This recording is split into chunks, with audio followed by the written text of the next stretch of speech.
Let's talk about pension reform. If you get everything you want, including transitioning new employees to a 401k style of plan, can this crisis be headed off? We believe it can. I mean, it certainly reduces the payments that we'd have to make right now. And with what we would hope to be, and a lot of this, everybody believes, the economy will start coming back, we'll be able to head this crisis off. What we know is if we do nothing, by 1617, which is not that far away. It sounds like a long way down the road. Well, but let me give you why it's not that far away. A freshman in high school will have graduated in 16. Yeah, and we're already in fiscal year 14. That's exactly right. Yes. So by 1617, our contribution is $4.3 billion. Right now, it's 1.6. So the problem is it takes 62% of all expected revenue for this year, which cuts way deep into all the obligations that state government has, and the only other choice we would have is to raise taxes.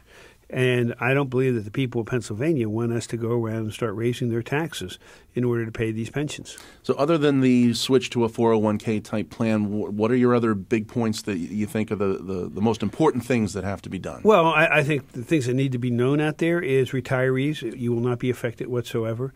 And for the people in the pension systems right now, the amounts that they have already accrued will not be touched. But one of the things that has to be looked at is there's a formula that they use to base what your final pension is, what your payments are going to be.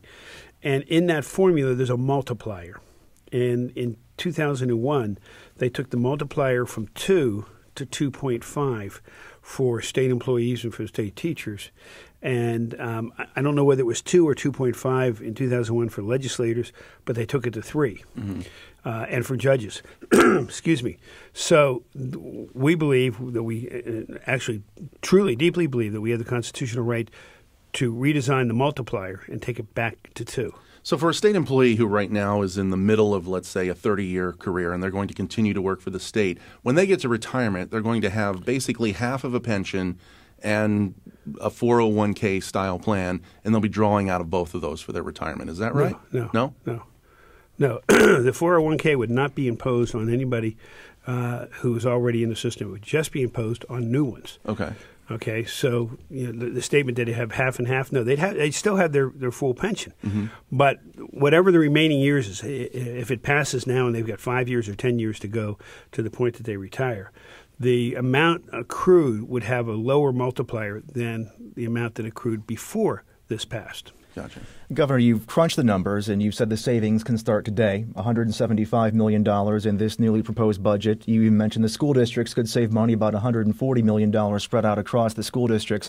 But we do know, while you say the constitutional right is there to change the future benefits, that the courts would ultimately have to make that decision. Because Isn't that interesting? It would go to court. Yeah, it so would. Even if you do pass pension reform and you do pass a $28.4 billion budget, are you comfortable doing that, knowing that there's a lot of money in there that's in the hands of a judge somewhere? Well, I have to count on a judge doing the right thing. We believe that, constitutionally and with all the legal cases, we distinguish it from what the leadership of the PSCA is saying, that, it'll be found constitutional.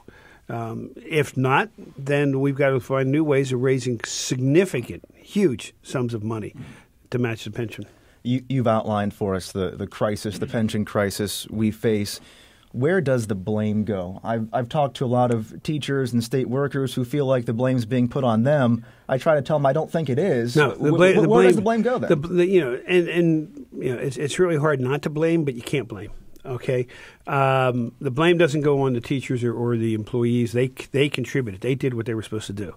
If you want to put the blame on anybody, it should be the state.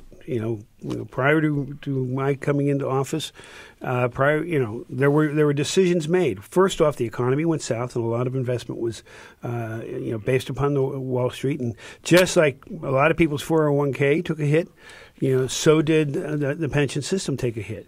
But when they changed the multiplier, one of the things that they did back in 2001 is say, we're going to change it for the future so you get this benefit for the future. And oh, by the way, here's a gift. Everything you've accrued to this point in time, we're going to give that, we're going to go back and readjust that and multiply that by 2.5 rather than 2. Well, that wasn't part of the deal, and it was a huge gift, and it has had an effect on this pension. There were some other changes, and there were times that the state legislature, the governors, did not put any money into the pension system. That's a mistake. The flush times before the market Well, crashed. especially, I think at one time it was 112% funded, and we don't need to put any money in. To me, very simple math. If you have extra money, squirrel it away. Put it in there so that when you're going to hit a downtime. But they didn't. That's over. That's done with.